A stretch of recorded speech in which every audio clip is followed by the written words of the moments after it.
그리스도인의 정신, 하나님께서 우리 인간에게 주신 영적인 세계가 있습니다. 동물이라든가 이런 짐승들 세계에는 영의 세계가 없습니다. 그러나 사람에게만큼은 영의 세계가 있어요. 그 영의 세계 한 부분이지만은 정신이라고 하는 부분이 있습니다. 그 정신이 바로 우리 삶을 지탱시켜주는 대단히 중요한 기둥과 같은 역할을 합니다. 그래서 정신이 바로 서 있는 사람은 삶이 똑바로 되어져 있어요. 그러나 정신이 잘못되어 있으면 그 삶이 엉망진창이 되어버립니다. 정신이라고 하는 말을 사전적 의미에서 이렇게 찾아보면은 어떤 사람이나 집단이 고유하게 가지고 있는 근본적인 생각과 사상이다, 이렇게 풀이를 해 놓았어요. 또 다른 설명에 보면은 어떤 일을 대하는 마음의 자세나 태도를 정신이다, 이렇게 소개해 놓고 있기도 합니다. 정신 혹은 마음이라고도 표현합니다마는 이것은 물체적인 것을 초래해 있는 어떤 실체적 현상을 두고 하는 말입니다. 그런데 이 정신은 개인적으로든지 혹은 어떤 공동체이든 어떤 집단적으로도 대단히 중요한 가치예요. 내가 어떤 정신을 갖고 있냐, 그것이 내 삶의 가장 중요한 가치가 되어집니다. 그래서 국가가 가지고 있는 정신 혹은 어떤 집단이 가지고 있는 정신 다 다룰 수 있어요. 우리가 잘 아는 바와 같이 신라가 삼국 통일을 이룹니다. 그 배경에는 소위 화랑도 정신이라는 정신이 있었어요. 그 화랑도 정신이 삼국 통일을 일구어내는 굉장히 중요한 그런 하나의 근원이 되어집니다. 우리가 아는 바와 같이 일본이라고 하는 나라는 사무라이 정신, 소위 무사도 정신을 가지고 있어요. 저 영국이라고 하는 나라는 소위 노블레스 오블리지라고 하는 많이 가진 사람이 더 많은 의무를 해야 된다, 이런 차원에서 가져지는 중요한 정신이 있어요. 이와 같이 개인적이든 국가이든 한 집단이든 간에 중요하게 여기는 그 가치, 그 정신 세계가 있다는 것을 보여주고 있습니다. 그렇다면은 우리 그리스도인은 어떤 정신 속에서 살아가야 되느냐? 그리스도인들이 가져야 할 중요한 정신이 있는데 그 정신을 우리가 망각하게 되어지면 정신 나간 그리스도인이 되는 거예요. 오늘날도 이 사회에서 많은 사람들이 교회는 출석하지만은 그리스도인이 가져야 할 정신을 잃어버리기 때문에 정신 나간 그리스도인이다, 얼빠진 그리스도인이다 라고 하는 비판을 듣는 거예요. 오늘 우리가 성경을 통해서 정말 우리 그리스도인이 가져야 할 가장 중요한 정신이 뭘까? 본문에서 예수님이 대단히 중요한 것을 우리에게 가르쳐주고 있습니다. 어떤 날 한 율법사가 예수님께 찾아왔습니다. 예수님께 와서 질문을 해요. 내가 영생을 얻으려고 하는데 어떻게 해야 영생을 얻습니까? 그때 예수님께서 그 율법사가 물었던 질문에 따라서 중요한 대답을 해 주시는데 그 대답의 내용이 본문에 소개되고 있는 사마리아인에 대한 비유예요.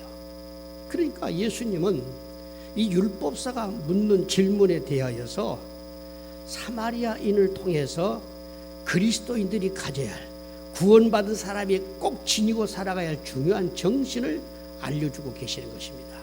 어떤 사람이 예루살렘에서 여리고로 내려가다가 강도를 만났다. 얼마나 그 강도 만난 사람이 심각한 위험에 빠졌는지 거반 얻어맞고 죽을 지경이 있었는데 피를 흘리고 사경을 헤매는 입장에 처했어요. 근데 마침 그때에 거기 한 레위인이 지나갑니다. 근데 레위인이 보고는 피해버려요. 또 한 제사장이 지나갑니다. 제사장도 그걸 보고는 나도 자칫하면 강도 만나겠다, 피해버려요. 근데 한 사마리아인이 그걸 지나가다가 그 사람을 보고는 그냥 지나가지 않고 자기가 여행 중이었는데 자기가 탄 그 짐승 위에다가 이 사람을 태우고 주막으로 데리고 가서 치료를 요청합니다. 만약에 치료하는데 비용이 더 들면 내가 반드시 돌아와서 갚아주겠습니다. 이런 아주 엄청난 친절을 베풀어요. 이 세 사람을 통해서 이 강도 만난 사람의 이웃이 누구냐, 이런 질문을 했습니다. 자, 여기 예수님께서 이 사마리아인을 통해서 그리스도인이 가져야 할 중요한 정신을 알려주고 있어요. 우리가 예수님을 믿는데 예수님을 섬기는 사람으로서 어떤 정신을 중요한 삶의 가치로 여겨야 될 것이냐, 바로 그 문제입니다. 그 첫째는 십자가의 정신입니다. 여러분, 십자가는 잘 아시는 바와 같이 희생정신이에요. 그것은 다 내어주는 정신입니다. 전부 남을 위해서 소비해버리는 정신, 희생정신. 여러분, 누구라도 마찬가지겠습니다만은 예수 그리스도의 십자가의 사건이 없었다고 하면은 오늘 저와 여러분 이 세상에서 결코 영생을 기대한다든가 구원을 소망한다든가 그런 일은 있을 수가 없어요. 예수님의 십자가의 사건이 있었기 때문에 그 십자가로 말미암아서 저와 여러분이 오늘 또 구원의 큰 기대와 소망 속에서 살아갈 수 있는 복된 사람이 되어진 것입니다. 그래서 예수님께서 이 사마리아인의 그 선한 생활을 통해서 자기를 드러내요. 예수님 스스로를 증거하는 양이에요. 예수님은 이 땅에 사마리아인과 같은 분으로 오셨다는 말씀입니다. 불행을 겪고 있는, 고통을 당하고 있는, 죽음의 직면에 있는 사람을 그냥 지내지 아니하시고 예수님이 그를 돌보아 주셨다, 말하면 구원해 주셨다는 것을 보여주고 있습니다. 그래 예수님께서 이 사마리아인의 희생을 십자가로 우리에게 소개해 놓고 있습니다. 예수님이 요한복음 12장 24절에 말씀하시기를 한 알의 밀이 땅에 떨어져 죽지 아니하면 한 알 그대로 있고 죽으면 많은 열매를 맺느니라. 십자가의 정신은 한마디로 내가 죽고 많은 사람을 살리는 일이에요. 내가 살고 있으면서 남을 살리겠다고 하는 것은 어불성설입니다. 예수님도 죄 없으신 분이시지만은 죄인된 우리를 살려주시기 위해서 스스로가 십자가에서 자기를 희생해버려요. 다 주어버립니다. 모든 것 하나 남김없이 전부 주어버려요. 본문에 등장하는 세 사람, 한마디로 이 사람들은 강도 만난 사람에게는 어떤 점에서 보면 있으나 마나한 사람들이에요. 자, 레위인이 지나갑니다. 제사장이 지나갑니다. 이 사람들은 의식은 있어요. 율법도 알아요. 하지만 사마리아인처럼 자기를 희생하지는 않습니다. 어쩌면은 오늘 이 시대 속에서도 그리스도의 정신을 망각하고 살아가는 사람들에게 흔히 있는 모습이에요. 예배도 있어요. 좋은 의식도 가져요. 성경도 알아요. 하지만 사마리아인 같이 강도 만난 사람을 돌아보겠다, 구원하겠다, 그를 살려보겠다, 그런 어떤 구체적인 삶은 없습니다. 왜? 정신이 없으니까. 정신 나가버린 사람이니까.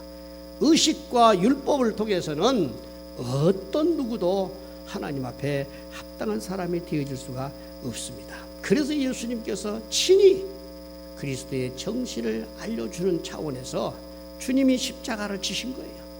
그래서 주님이 말씀하십니다. 누구든지 나를 따라오려거든 자기 십자가를 지고 나를 쫓을 것이니라. 자기 십자가가 없다, 이것은 불행한 것이에요. 하나님 앞에는 합당치 못한 사람이에요. 그래서 주님께서 십자가를 거부하고 부인하고 마다하는 사람은 하나님 나라에 합당치 않다, 이 말씀을 주신 거예요. 사랑하는 여러분, 오늘 우리에게도 진정한 십자가의 정신이 내게 있는가 살펴볼 수 있기를 바랍니다.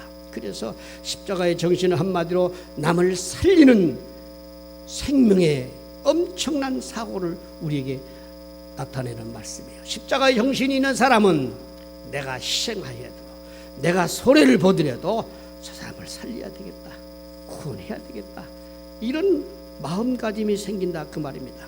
여러분, 예수님께서 바로 그 모습을 우리에게 보여주셨잖아요. 예수 그리스도의 십자가의 사건이 없었다고 하면은 우리는 여전히 죄악 가운데서 불의하고 악한 중에서 영원한 멸망을 당할 수밖에 없는 인생이었어요. 강도 만난 사마리아인처럼 예수님이 오늘 우리를 구원해 주시지 않았다면은 마귀에게 일평생을 얻어맞으면서 자유도 평화도 건강도 부여도 영생도 천국도 다 잃어버린 채 그것으로 죽고 끝나는 인생이 될 수밖에 없었어요. 그런데 예수님이 오셔서 우리를 위해서 다 주셨어요. 자기를 희생해 주셨어요. 십자가의 최고의 희생을 통해서 오늘도 저와 여러분이 잃어버렸던 것들, 상실했던 것들, 빼앗겼던 것들 주님이 회복시켜 주셨다는 것을 잊지 않고 살아갈 수 있기를 바랍니다. 예수 그리스도를 통해서 우리는 죄사함을 얻었습니다. 우리는 예수 그리스도를 통해서 영생 천국을 믿음으로 기업으로 받게 되어진 것입니다. 예수 그리스도 십자가로 말미암아서 우리는 잃었던 건강을 회복할 수 있고, 잃었던 평화를 회복할 수 있고, 잃었던 부유도 회복할 수가 있습니다. 이것이 그리스도의 십자가를 통해서 우리에게 주어진 최고의 축복이에요. 때문에 오늘 또 우리가 예수 그리스도의 십자가를 내 마음속에 기리고 생각하며 살아가는 사람은 예수 그리스도의 십자가에서 우리에게 주어진 그 은혜를 입은 사람답게 이제 그 정신이 내 생활 속에서, 내 삶 속에서 반드시 다시 재현되어야 된다는 말씀이에요. 우리는 십자가에 못 박혀서 죽을 수는 없잖아요. 하지만 예수 그리스도의 십자가의 정신이 박혀 있는 사람에게는 강도 만난 자를 지나칠 수 없다는 거예요. 불행을 겪고 있는 사람, 고통과 아픔에 빠져 있는 사람에 대하여서 마음을 가지고 우리의 온 힘과 우리의 정성을 가지고 그들을 돌보고 이끌어가면서 하나님 앞에서 생명을 얻는 귀한 삶의 길로 이끌어간다 하는 말씀이에요. 십자가의 정신이에요. 그래서 그리스도인들에게 이 십자가의 정신이 있게 된다라고 하면은 우리는 내 주변의 이웃이 죽어가는 것을 볼 수가 없어요. 반드시 그리스도의 은총의 세계를 알려줄 수 있어야 될 것이고, 그냥 내버려 두지 아니하고 어떻게 하든지 최선을 다해서 그들을 생명의 길로, 구원의 길로 이끌어가는 복된 삶을 이루어가게 된다는 것을 잊지 않게 되시기를 바랍니다. 우리 신앙의 삶 속에서 나에게 진정한 십자가의 정신이 있고 없고에 따라서 내가 많은 사람을 살리느냐 죽이느냐, 살리느냐 무관심하느냐, 살리느냐 방관자가 되느냐 결정되는 거예요. 오늘 사랑하는 여러분, 우리 모두에게 이 그리스도의 십자가의 정신이 내 삶의 지주가 되었다는 사실을 잊지 않고 누구에게나 그리스도의 사랑을 나타내 보일 수 있는 우리 모두가 되어줄 수 있기를 간절히 바랍니다. 사실 우리가 조금만 관심 갖고 우리 주변을 살펴보게 된다고 하면요, 전부 다 강도 만난 자의 모습이에요. 얻어 터지고 빼앗기고 병들고 가난과 저주의 굴레에서 벗어나지 못하고 형연할 수 없는 아픔 속에서 살아가고 있는 사람들이 얼마나 많습니까?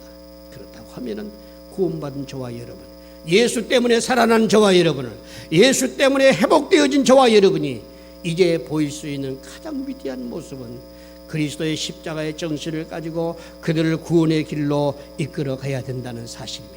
살려내야 된다는 소리지. 오늘 우리가 살아났으면 이제는 살리는 역할이 우리에게 있다는 것을 잊지 않게 되시기를 바랍니다. 이와 같이 십자가의 정신은 희생정신이요, 살리는 정신이요, 섬김의 정신이다. 이 점을 꼭 기억할 수 있기를 바랍니다. 두 번째는 그리스도의 정신 속에 복음 정신입니다. 복음 정신. 오늘 읽었던 본문 33절과 34절에 보면은 한 사마리아인이 강도 만난 사람을 가까이 가서 거기에 기름과 포도주를 부어주고 상처를 싸매어주고 자기 짐승에 태워 주막으로 데려가 돌보아 주었다. 강도 만난 사람에게 당장 지금 필요한 가장 시급하고 현실적인 것이 율법이 아닙니다. 제사의식이 아니에요. 그들을 싸매어주고 그를 데려가주고 그에게 피로를 채워주는 거예요. 이것이 바로 복음입니다. 여러분, 오늘 저와 여러분이 정말 복음을 알고 살아간다고 하면은 복음이 나의 삶 속에서 내게 절실히 필요한 것을 복음 속에서 충족되었다는 것을 잊지 않아야 될 줄로 압니다. 복음 안에는 내가 필요로 한 것이 다 있어요. 그래서 복음을 알고 그 복음을 누리며 살아가는 것이 그리스도의 삶입니다. 복음을 듣기만 했지 그것을 내가 받아들이고 그것을 내 삶 속에서 향유하지 못한다고 하면은 보고도 못 먹는 떡에 불과해요. 우리가 아는 바와 그림의 떡이에요. 아무 의미가 없어요. 예수 그리스도께서 우리에게 복음을 주셨다고 하는 것은 그 복음을 알고 있으라고 하지 않고 복음을 알고 그것을 누리게 하시는 거예요. 이게 복음을 가지고 살아가는 사람의 정신이에요. 그래서 복음 정신이 아주 확실하고 분명한 사람은 이 땅에 살아가는 동안 감상하는 사람이 아니에요. 언제나 누리며 살아가는 사람이라는 것을 잊지 않아야 됩니다. 예수 그리스도를 통해서 우리는 속죄의 은총이 있습니다. 예수 그리스도를 통해서 우리는 의로움을 가질 수가 있습니다. 예수 그리스도의 복음을 통해서 우리는 부여와 건강과 평안과 안식을 누릴 수가 있습니다. 아브라함의 복을 누릴 수 있는 거예요. 그럼 복음을 모르니까 복음에 대해서 소리만 들었을 뿐이지 그것이 내 삶 속에서 누려지지 않는 거예요. 여러분, 누려지지 않는 것은 아무 의미가 없어요. 항상 우리는 복음을 진정코 누리는 삶 속에 살아갈 수 있기를 바랍니다.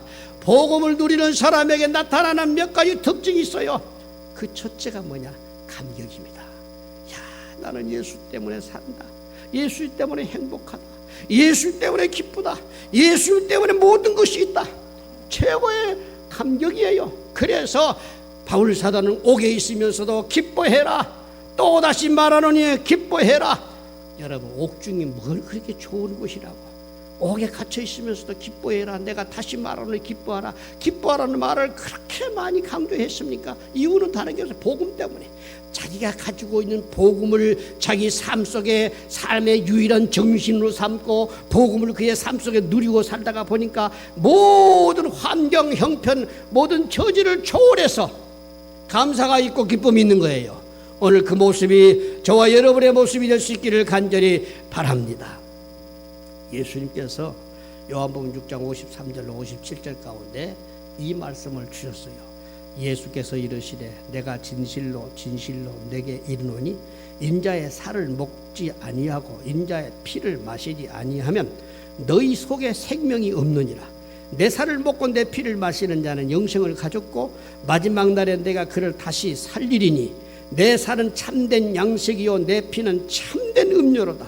내 살을 먹고 내 피를 마시는 자는 내 안에 거하고 나도 그 안에 거하니 살아계신 아버지께서 나를 보내심에 내가 아버지로 인하여 사는 것 같이 나를 먹는 그 사람도 나로 인하여 살리라.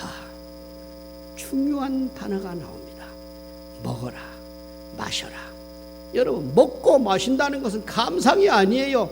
야, 사과 참 맛있겠다. 야, 사과 참 예쁘다. 감상입니다. 예수 그리스도를 감상의 대상으로 여기지 않기를 바랍니다. 예수 그리스도의 흘리신 피와 살은 오늘 우리가 반드시 경험해야 할 실제적인 사건이에요. 그 피를 먹고 그 피를 마시는, 그 살을 먹고 그 살을 먹는 사람들에게는 하나님께서 영생을 주십니다. 생명을 누리게 하십니다. 풍성한 역사를 경험하게 한다는 것을 잊지 않기를 간절히 바랍니다. 그래서 복음을 듣기는 해도 복음을 누리지 못하는 사람은 어떤 사람이냐? 마음이 가리워진 사람이에요. 그래서 고린도후서 4장 3절에 보면 만일 우리 복음이 가리워졌다면 망하는 자들에게 가리워졌다. 망하는 자들, 무슨 말이요? 복음이 있지만 그 복음을 내 삶 속에서 내가 적용하지 못하고 그것을 누리지 못하기 때문에 그 복음에 대한 생명력, 그 복음의 권세를 내가 누리지 못하는 거예요. 먹으면 그것이 내게 양식이 되고 힘이 되고, 밥을 먹으면 살과 피가 되어지듯이 복음을 내가 내 마음속에 가지고 그 복음을 누리고 살면은 그 복음 속에서 죄사함의 기쁨이 다가옵니다. 치료의 역사가 나타납니다. 생명의 역사가 마음껏 일어나게 되는 거예요. 복음 속에서 평안을 경험하게 됩니다. 복음 속에서 할 수 있다고 하는 위대한 생각과 마음을 소유하게 되는 거예요. 오늘 사랑하는 여러분, 우리의 삶 속에서 복음이 누려지는 역사가 있기를 간절히 바랍니다. 사탄이는요, 예수 그리스도를 통해서 우리에게 그냥 주어진 이 복음을 감상만 하게 만들어요. 예수가 십자가에 못 박혀 죽었단다. 나하고 무슨 상관이에요? 내가 그걸 알고 누리지 못하면 사탄이가 그걸 춤춰요. 그렇지만 사탄이는 그걸 못 누리게 합니다. 그러니까 여전히 죄의식 속에 사로잡혀서 살아가게 만들고, 여전히 빈곤과 불의와 실패의식 속에서 살아가게 만들고, 여전히 나는 병들어 죽는다, 나는 이제 끝났다, 나는 마지막이다, 자꾸 의기소침하게 만들어버려요. 여러분, 이런 사탄의 무서운 공격 앞에서 복음이 여러분에게 능력이 되기 바랍니다. 그래서 우리는 예수 안에서 이제는 철저하게 모든 정죄의식에서 벗어나 버려야 돼요. 여러분, 마르틴 루터가 종교개혁을 해가는 과정 속에서 굉장한 위협과 공갈 협박을 당합니다. 얼마나 개혁하는 일이 힘들었고 어렵든지 의기소침에 빠졌어요. 낙심에 빠졌어요.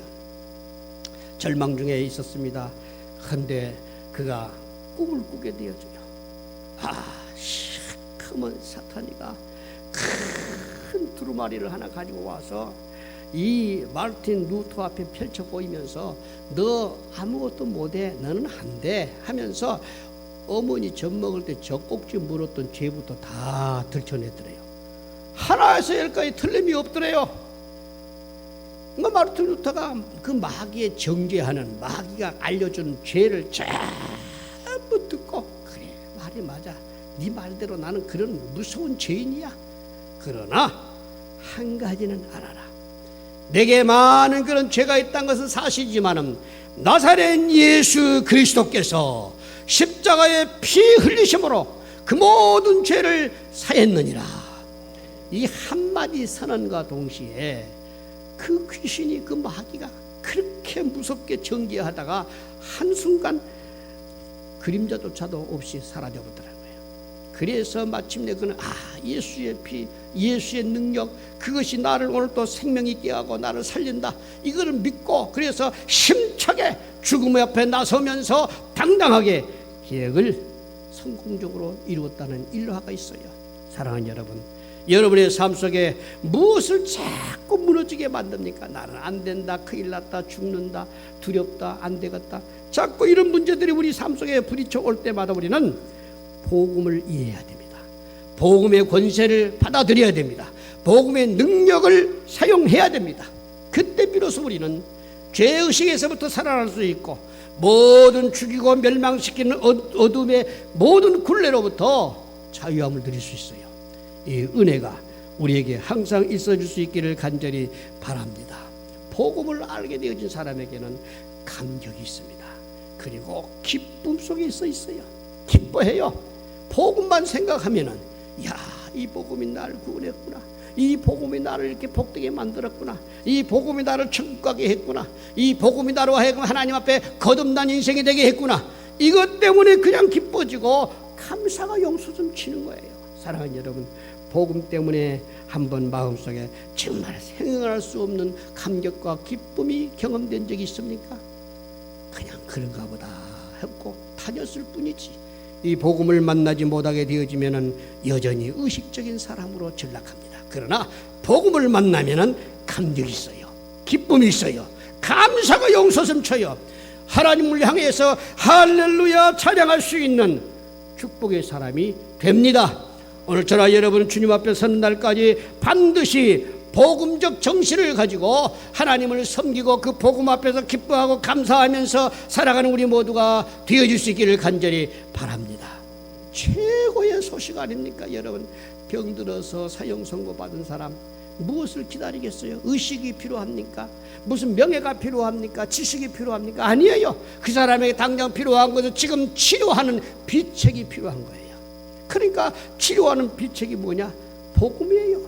복음을 알려주면은 그 사람이 무의미에서 해방될 수 있습니다. 의기소침에서 벗어날 수 있습니다. 부자유 속에서 자유를 누릴 수 있습니다. 불안 속에서 평안을 누릴 수 있습니다. 오늘 이 은혜가 우리에게 있어야 돼요. 그래서 나는 복음적 사람이다. 복음적 사람은 결코 그의 삶 속에서 낙심, 실망, 좌절, 포기가 없어요. 왜? 나를 구원해 주신 예수 그리스도께서 그 복음을 통해서 나로 하여금 희망을 품게 했거든요. 꿈을 꾸게 만들었어요. 예수 그리스도의 십자가 앞에 내려가면은 그 십자가 앞에 내가 영원히 꿈꿀 수 있는 최고의 희망이 그 속에 있어요. 예수님 때문에 나는 살았구나. 예수님 때문에 나는 용서받은 사람이 되었구나. 예수님 때문에 나는 부여를 누릴 수 있구나. 예수님 때문에 나는 건강을 누릴 수 있구나. 이것이 스스로 자기 삶 속에서 자꾸 고백이 되어지니까 그 믿음을 가지고 우리 현실 속에서 복음적 사람으로, 희망찬 사람으로, 꿈이 있는 사람으로 살아갈 수 있다는 것을 여러분 기억하며 살아갈 수 있기를 간절히 바랍니다.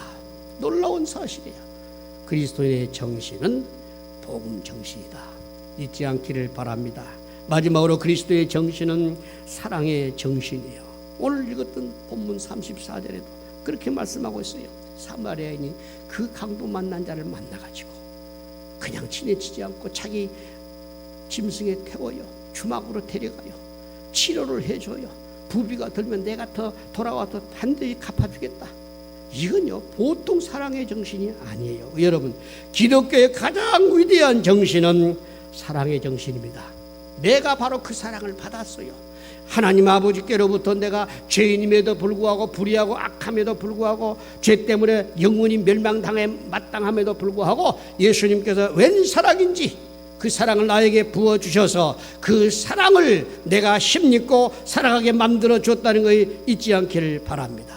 본문에 소개되어지고 있는 강도 만난 자를 데려가는 그 주막, 이것을 많은 주석학자들이 교회를 상징하고 있다라고 말하고 있습니다.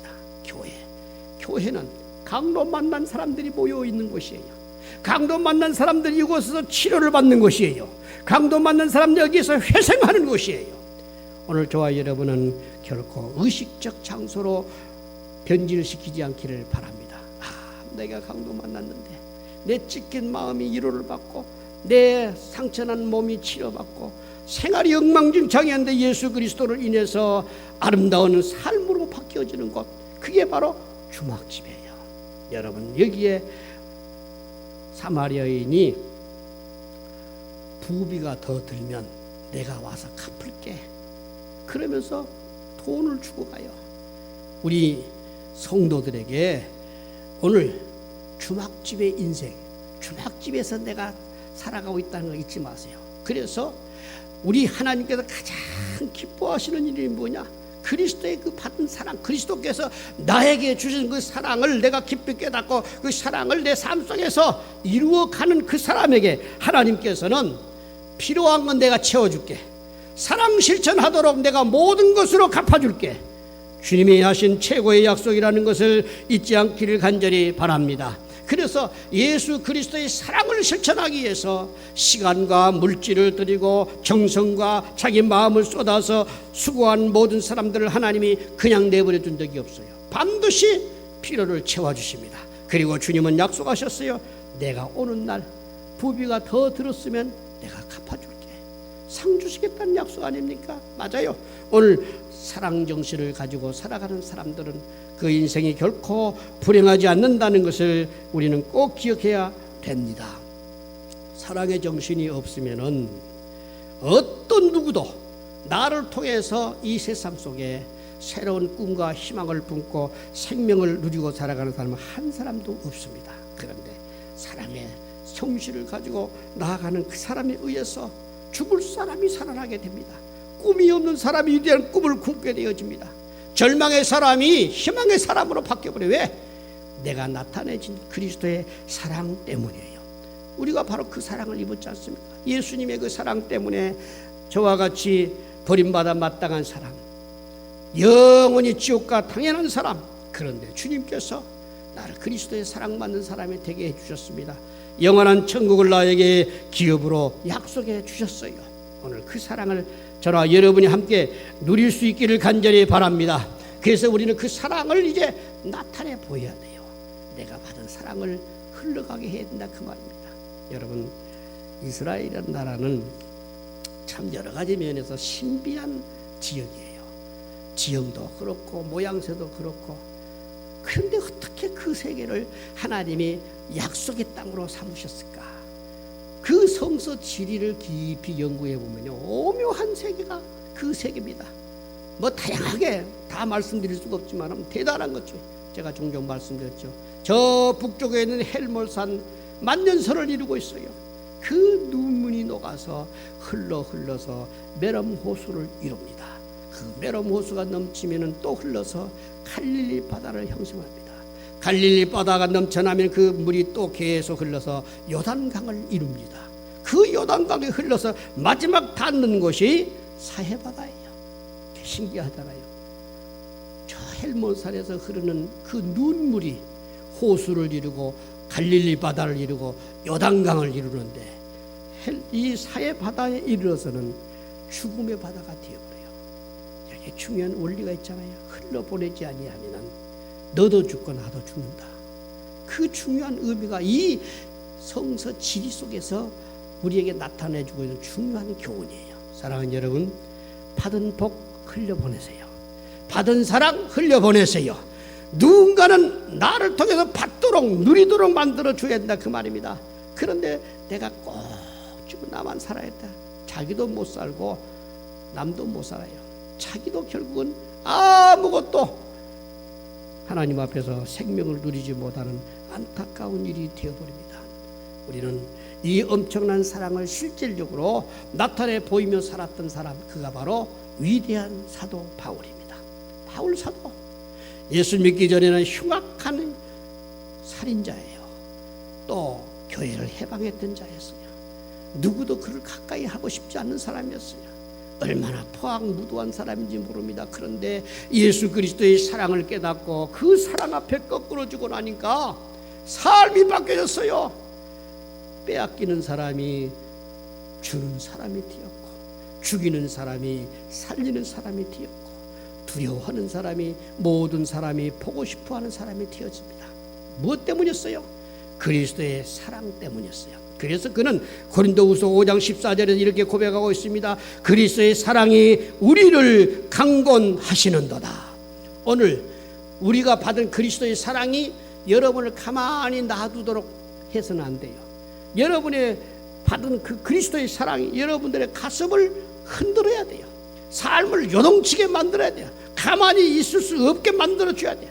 그리스도의 사랑이 나로 하여금 이 사랑 전해야지, 이 사랑 말해야지, 이 사랑 가르쳐야지.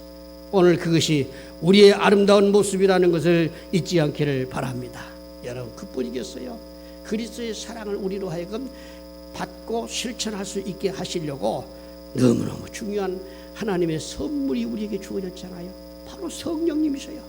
성령이 우리 안에 들어오시면은 성령은 우리 안에 하나님의 사랑을 부어주셔요. 그래서 로마서 5장 5절에도 보면은 소망이 불국 끓게 아니하면 우리에게 주신 성령으로 말미암아 하나님의 사랑이 우리 마음에 부은 바 됨이니. 할렐루야.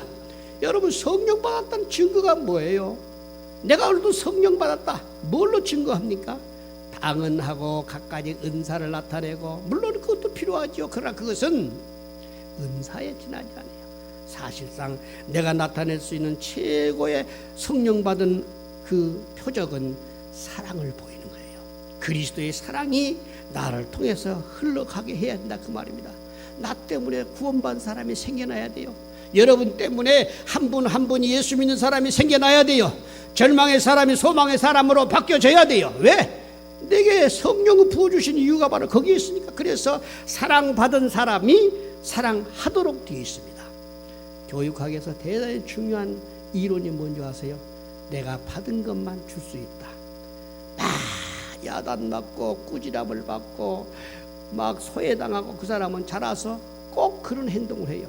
사람들을 따돌리고 구박하고 못되게 굴고, 그게 전부 다 어릴 때 자기가 받았던 것이 그대로 나타난 거예요. 그런데 어릴 때 부모로부터 충분한 사랑을 받고, 형제로부터 좋은 그런 귀여움을 받고, 이웃으로부터 사랑을 받고 사는 사람은 받은 것만큼 줍니다. 자꾸 베풀고자 해요. 오늘 사랑하는 여러분, 우리가 받는 건 최고의 축복은 그리스도의 사랑입니다. 그리스도의 사랑이 여러분 가운데 흡족하게 나를 복되게 만들어 주었고 나를 하나님의 사람으로 만들어 주는 엄청난 사랑이니 이 사랑을 여러분 마음 가운데 깊이 간직하고 받은 사랑만큼 이제 우리는 흘러보내야 된다는 것 꼭 기억하며 살아갈 수 있기를 바랍니다. 그래서 그리스도의 사랑을 받은 사람은 누구인가는 예수님을 증거하도록 되어 있고 예수님을 증거하되 말로만이 아니라 삶을 통해서 확실히 나타내 보여주도록 되어 있어요. 여러분 중요한 것은요, 내가 오늘 또 그리스도의 사랑을 받았다, 그리스도의 사랑을 전하는 사람이 되었다라고 할 때 그 실질적인 삶의 그 배경이 뭐냐 하면요, 성령을 통해서 우리에게 나타나 있는 그리스도의 마음 때문이에요. 예수의 마음이 내 마음속에 찾아 들어와요.